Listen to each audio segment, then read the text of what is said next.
नमस्कार आप सभी को। मेरा नाम है अशोक वीर यादव एडवोकेट और मैं आप सभी के लिए लीगल एडवाइस पर वीडियोस अपलोड करता हूं, जो कि आप सब लोग उसको लाइक करते हैं, पसंद करते हैं, शेयर करते हैं और सब्सक्राइब भी करते हैं। और अब तक अगर आपने इस चैनल को सब्सक्राइब नहीं किया तो तुरंत कर लीजिए और दूसरे लोगों तक भी इस जानकारी को जरूर पहुंचाइएगा।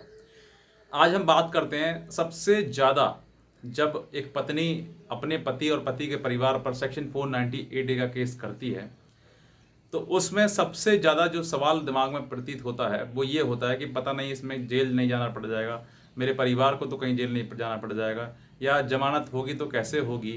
तो आज मैं इन्हीं सभी सवालों का जवाब दूंगा कि आपको जेल जाना पड़ेगा या फिर नहीं जाना पड़ेगा, ज़मानत होगी तो कैसे होगी, कितना खर्चा आएगा, सब कुछ मैं आपको इस वीडियो के माध्यम से बताऊंगा। लेकिन उससे पहले मैं आपसे ये भी कहना चाहता हूँ, अगर आप नए हैं तो तुरंत सब्सक्राइब करिएगा और दूसरे लोगों तक भी इस जानकारी को शेयर करिएगा। सबसे पहले तो ये आप दिमाग में से निकाल दीजिए कि अगर आपकी पत्नी ने केस किया हुआ है तो वो जो केस है उस केस में किस तरीके से आपको डील करना है, किस तरीके से आपको बचना है, किस तरीके से आपके जो दिमाग में चल रहा है कि मुझे जेल तो नहीं हो जाएगी, तो किस तरीके से इन चीज़ों से आपको बाहर आना है। तो आपको ये दिमाग में से निकाल देना है बिल्कुल ही कि आपको जेल किसी प्रकार की होगी।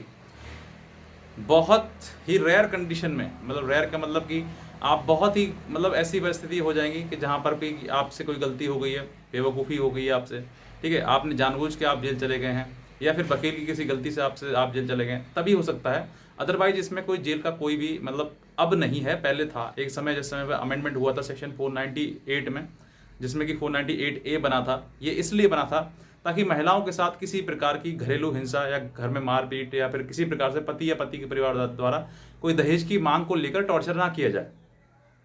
लेकिन कुछ महिलाओं ने इसको सिर्फ और सिर्फ मतलब एक कहते हैं ना कि एक अगर पति पक्ष मतलब पति के पास उस पत्नी को नहीं रहना है तो वो उस पर सेक्शन 498 केस कर दे, ताकि जब वो कॉम्प्रोमाइज़ हो तो कॉम्प्रोमाइज़ में एक बड़ी रकम मिल सके, एक बड़ा मतलब जो कहते हैं ना कि दोनों के बीच में अगर किसी प्रकार का समझौता होगा तो समझौते में एक बड़ी रकम मिल सके। क्योंकि महिलाएं एक ये एक धारणा बना रखी है कि अगर हम उसके ऊपर केस नहीं करेंगे, पति या पति के परिवार के ऊपर, तो वो हमसे नहीं झुकेगा, वो हमसे नहीं दबेगा, हमारे आगे आके नहीं गिड़ाएगा। तो ये केस जो है वो इसीलिए किया जाता है ताकि पति और पति का परिवार जो है वो पूरा उसके आगे, पत्नी के आगे गिड़ाए, उसके आगे झुके, अपनी नाक रगड़े, तब जाके ये बात उनके समझ में आई कि हाँ अब जो पति है वो सुधर गया है, सही हो गया है। अदरवाइज उनको समझ में नहीं आता है। दूसरा ये भी रास्ता है, ये भी है चीज़ें हैं, क्योंकि बहुत सारा ज़्यादा देखा गया है ओपन कोर्ट में महिलाएं कहती हैं कि अगर मुझे उसको छोड़ना है, तलाक देना है, तो मुझे 20 लाख रुपए दे, मेरे माँ बाप ने जितना खर्च किया उसका इतना इतना परसेंटेज इतना रुपये दे। चाहे उसने किया खर्च मतलब दहेज वगैरह में, शादी वगैरह में 5-10 लाख रुपए खर्च किया होगा, लेकिन डिमांड जो है डबल होगी उसकी, 20 लाख, 25 लाख, 30 लाख। ओपन कोर्ट में दहेज मांगना अपराध है, ठीक है, मैं मानता हूँ अकॉर्डिंग टू द लॉ कि दहेज मांगना अपराध है, लेकिन खुले कोर्ट में समझौते के नाम पर, तलाक के नाम पर 20 लाख, 25 लाख या 30 लाख की रकम जैसे लेना, ये कौन सा नियम है, या ये कौन सा कानून में लिखा हुआ कि आप ऐसे ओपन कोर्ट में मांगो।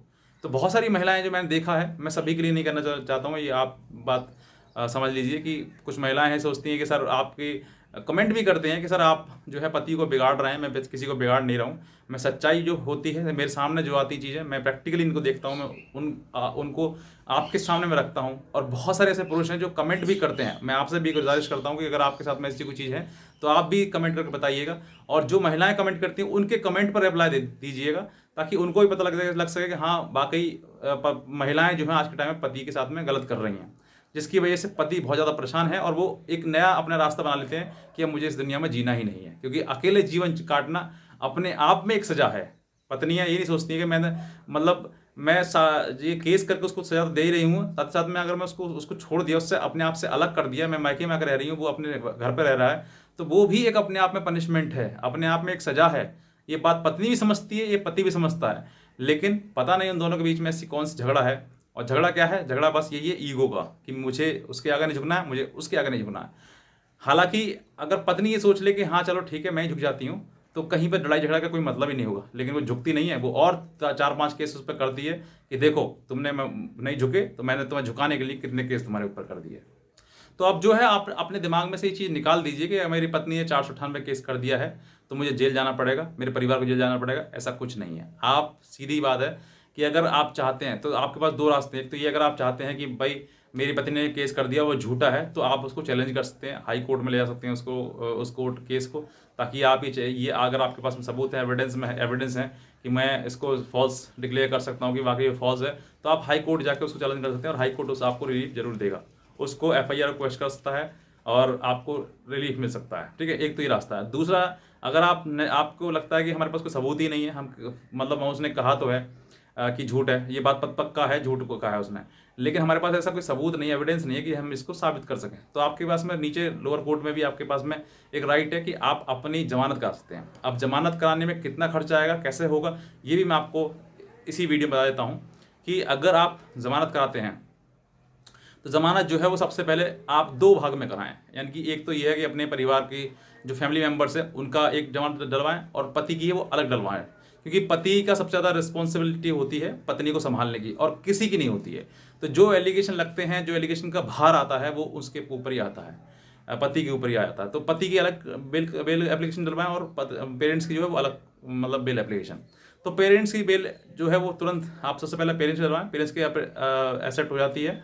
उसके बाद जो है उनका हवाला देते हुए कि सर जिसमें को एक्यूज्ड हैं, उसके पेरेंट्स हैं, उसके मदर ब्रदर जो भी परिवार में है उनका है, तो को एक्यूज्ड की बेल हो गई है, उसका हवाला देते हुए आप उसकी भी, पति की भी बेल करा लेते हैं। तो पति की बेल जो है वो हो सकता है कि उसमें मेडिएशन में भेज दें, क्योंकि पति पत्नी का मैटर है, तो दोनों का समझौता अगर हो जाता है किसी प्रकार से साथ रहने का या अलग होने का जो भी है, तो उसी का आधार पर जो है इंटरिम बेल दे दी जाती है, किसको, पति को।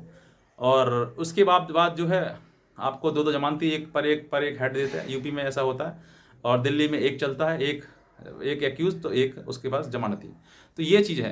अब बात करते हैं पैसे की। 498 केस में अगर आप बेल करवाते हैं तो उसमें पैसा कितना लग जाता है। तो देखिए, पैसा अपने आप ना जो वकील है वो अलग अलग फीस वेरी करता है, उसका कोई मतलब ऐसा लिखित में नहीं है कि 10,000 15,000 20,000, कोई 10 भी लेता है, कोई 20 भी लेता है, कोई 40-50 भी लेता है, कोई लाख भी लेता है। तो ये डिपेंड करता है, वही करता है कि मतलब कि क्लाइंट टू क्लाइंट और वकील अपनी हैसियत के अनुसार। हैसियत मतलब कि अपनी वो उसकी कितनी रेपुटेशन है, कितना वो एक्सपर्ट है, या फिर कितनी उसकी वर्थ है, वैल्यू है, तो वो चीज़ डिपेंड करता है। तो ये जो है ये कहीं पर भी कोई मतलब किसी भी एक्ट में या किसी में लिखा नहीं है कि वकील इतनी फीस लेगा, वो अपने वकील जो है अपने हिसाब से अपना फीस लेता है। तो कम से कम मतलब आप कहीं पर जाके थोड़ा बहुत मतलब आप थोड़ा कम ज़्यादा कर सकते हैं, जिससे कि जो क्लाइंट है और वकील है दोनों को अच्छा कॉम्प्रोमाइज़ हो, अच्छे लगे, तो वहाँ पर वो जो है बेल का एप्लीकेशन उनसे डलवाएं, तो उसके बाद आपकी बेल ग्रांट हो जाएगी। मैं कहता हूँ कि 100% ग्रांट हो जाएगी, इसमें कोई दिक्कत नहीं है आपको। और काफ़ी रूलिंग भी आ गई हैं, अगर आपको कोई रूलिंग वगैरह चाहिए या फिर कुछ पूछना है तो आप हमारे दिव्य नंबर हमें संपर्क भी कर सकते हैं। बाकी जिस एडवोकेट से आप जमानत करने हैं आप उससे भी सलाह लें, और हमारी भी अगर कोई एडवाइस या सलाह लेना चाहते हैं तो आप हमारी भी ले सकते हैं। बट आपको परेशान होने की आवश्यकता कुछ नहीं है। आपको ये नहीं सोचना कि भाई मैं बहुत बड़ा क्रिमिनल बन गया, आप कुछ नहीं है, आपने तो कुछ किया ही नहीं। जो लोग करते हैं, जो क्राइम करते हैं, उनको डर नहीं लगता, तो आप क्यों डरते हैं? आप तो बहुत छोटे से क्राइम में है, और छोटा तो है ही है, वो आपने किया भी नहीं। हर घर में पत्नी है, हर घर में लड़ाई झगड़े होते हैं, लेकिन किसी झगड़ा जो है वो कोर्ट कचहरी तक पहुंच जाता है और वहाँ पर जाकर वो क्राइम हो जाता है। तो क्राइम आप ना समझें, आपने कोई क्राइम नहीं किया, आपको तो बस ज़बरदस्ती फॉल्स केस में फंसा दिया गया है, जिसकी वजह से आप परेशान हैं, आपका परिवार परेशान है। तो आप इस चीज़ को परेशानी झेल सकते हैं। परेशानी तो आपको आएगी, लेकिन आप अपने आप को गिल्टी ना महसूस करें, क्योंकि आपने कोई गलती आपने की नहीं है। और जहाँ लगता है कि आपने गलती की है, तो आप उसको गलती को आज ही स्वीकार करते हुए अपनी पत्नी को बुला के अपने साथ में रखें, या जैसे भी आपका दोनों का मन करता हो वैसे आप रहें।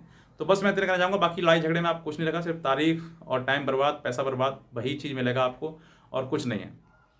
तो बेहतर है कि आप समझौता करके आप जो भी निर्णय लेना चाहते हैं आप लें और अपने परिवार के साथ रहें।